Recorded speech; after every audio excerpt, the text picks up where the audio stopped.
Welcome back to my channel. ಎಲ್ಲರೂ ಹೇಗಿದ್ದೀರಾ? ಇವತ್ತು ನಾನ್ ವೆಜ್ ರೆಸಿಪಿ ಮಾಡೋದು ನೋಡೋಣ. Chicken fry. ಫಸ್ಟು ನಾನು ಎಣ್ಣೆ ಹಾಕ್ಕೊಂಡು 2 ಈರುಳ್ಳಿ ಫ್ರೈ ಮಾಡೋಕ್ಕೆ ಹಾಕಿದ್ದೀನಿ.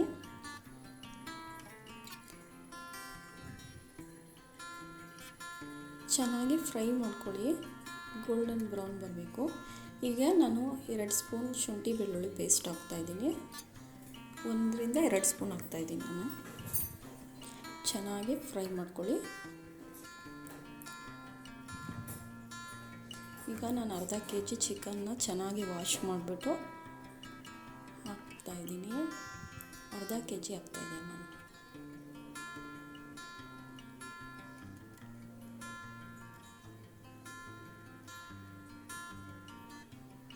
ಚೆನ್ನಾಗಿ ಮಿಕ್ಸ್ ಮಾಡ್ಕೊಳ್ಳಿ.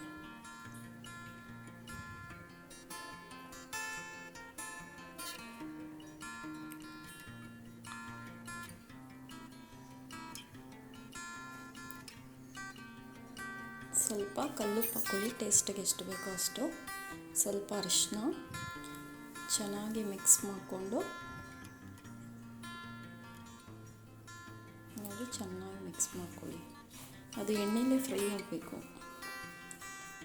ಇವಾಗ ಕ್ಲೋಸ್ ಮಾಡೋಣ.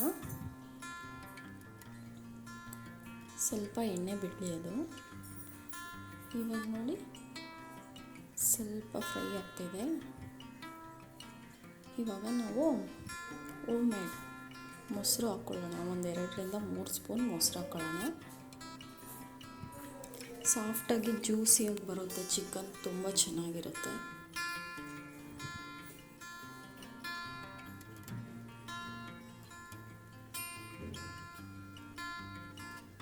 ಚೆನ್ನಾಗಿ ಫ್ರೈ ಮಾಡ್ಕೊಳ್ಳಿ. ಇವಾಗ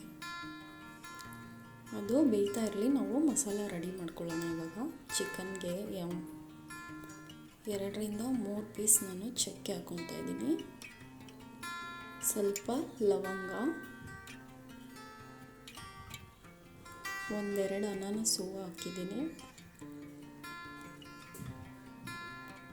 ಸ್ವಲ್ಪ ಜೀರಿಗೆ, ಸ್ವಲ್ಪ ಮೆಣಸು, ಸ್ವಲ್ಪ ಸೋಂಪು ಹಾಕ್ಕೊಳ್ಳಿ. ಚೆನ್ನಾಗಿರುತ್ತೆ ಟೇಸ್ಟು. ಯಾವುದೇ ಅಂಗಡಿಯಿಂದ ನಾನು ಬಳಸ್ತಾ ಇಲ್ಲ ಮಸಾಲ, ಮನೆಯಲ್ಲೇ ಮಾಡಿಬಿಟ್ಟು ಪೌಡ್ರನ್ನ ರೆಡಿ ಮಾಡಿ ಹಾಕ್ಕೊಳ್ತಾ ಇದ್ದೀನಿ. ಒಂದು ಲವಂಗ, ಏಲಕ್ಕಿ ಹಾಕ್ಕೊಳ್ಳಿ. ಸ್ವಲ್ಪ ಬ್ಯಾಡಗೆ ಮೆಣಸಿನ್ಕಾಯಿ, ನಿಮಗೆ ಗುಂಟೂರು ಮೆಣಸಿನ್ಕಾಯಿ ಬೇಕಂದ್ರೂ ಹಾಕ್ಕೊಳ್ಳಿ. ಇದೇ ಸಾಕು, ಮೆಣಸೆಲ್ಲ ಹಾಕಿದ್ದೀನಲ್ಲ ನಾನು, ಇದೇ ಸಾಕು ಖಾರ. ಚೆನ್ನಾಗಿ ಫ್ರೈ ಮಾಡಿಕೊಂಡು ಮಿಕ್ಸಿ ಜಾರ್ಗೆ ಹಾಕ್ಕೊಳ್ಳೋಣ.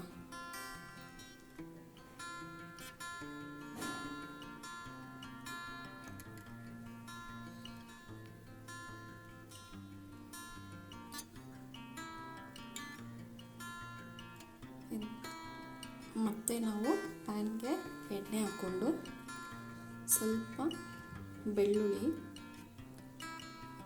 ಸ್ವಲ್ಪ ಶುಂಠಿ, ಆಲ್ರೆಡಿ ನಾವು ಒಗ್ಗರಣೆಗೆ ಶುಂಠಿ ಬೆಳ್ಳುಳ್ಳಿ ಪೇಸ್ಟ್ ಹಾಕ್ಕೊಂಡಿದ್ದೀವಿ. ಇಲ್ಲೂ ಸ್ವಲ್ಪ ಹಾಕ್ಕೊಳ್ಳೋಣ. 1-2 ಈರುಳ್ಳಿ ಹಾಕ್ಕೊಂಡಿದ್ದೀನಿ. ಇದೇ ನಮಗೆ ಗ್ರೇವಿ ಮಾಡೋಕ್ಕೆ ತಿಕ್ನೆಸ್ಗೆ ಇದೆ. ಸ್ವಲ್ಪ ನೀವು ಗೋಡಂಬಿ ಬೇಕಂದ್ರೆ ಹಾಕ್ಕೊಳ್ಳಿ, ನನಗೆ ಇಷ್ಟೇ ಸಾಕು. ಅರ್ಧ kgಗೆ ಇಷ್ಟೇ ಸಾಕು. 1 kg ಏನಾದರೂ ಮಾಡೋಂಗಿತ್ತಂದ್ರೆ ಸ್ವಲ್ಪ ಗೋಡಂಬಿ ಹಾಕ್ಕೊಳ್ಳಿ. ಸ್ವಲ್ಪ ಗಸಗಸೆ ಹಾಕ್ಕೊಳ್ತಾ ಇದ್ದೀನಿ.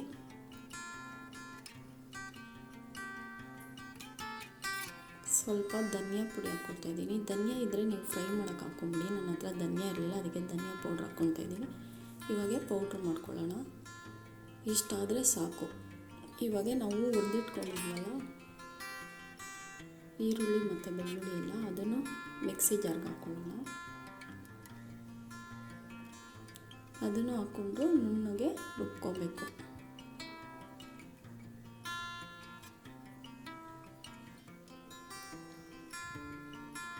ಇವಾಗ ಬೇಯ್ತಿರೋ ಚಿಕನ್ಗೆ ಹಾಕ್ಕೊಂಬಿಡೋಣ.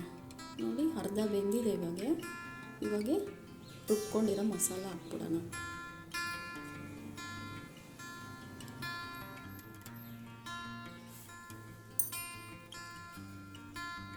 ನಾನು ಫ್ರೈ ಮಾಡ್ತಾ ಇರೋದು. ನಿಮಗೆ ಬೇಕಂದರೆ ಎಷ್ಟು ಬೇಕೋ ಅಷ್ಟು ನೀರು ಹಾಕ್ಕೊಂಡು ಗ್ರೇವಿ ಥರ ಬೇಕಂದರೆ ಚಪಾತಿಗೆ ಮಾಡ್ಕೊಬೋದು.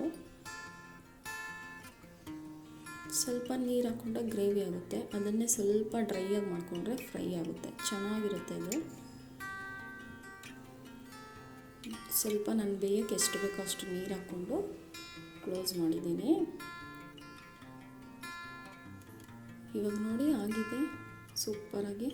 ಈ ವಿಡಿಯೋ ಇಷ್ಟ ಆಗಿದೆ ಲೈಕ್ ಮಾಡಿ, ಶೇರ್ ಮಾಡಿ, ತಪ್ಪದೆ ಸಬ್ಸ್ಕ್ರೈಬ್ ಮಾಡ್ಕೊಳ್ಳಿ. ಬಾಯ್ ಬಾಯ್.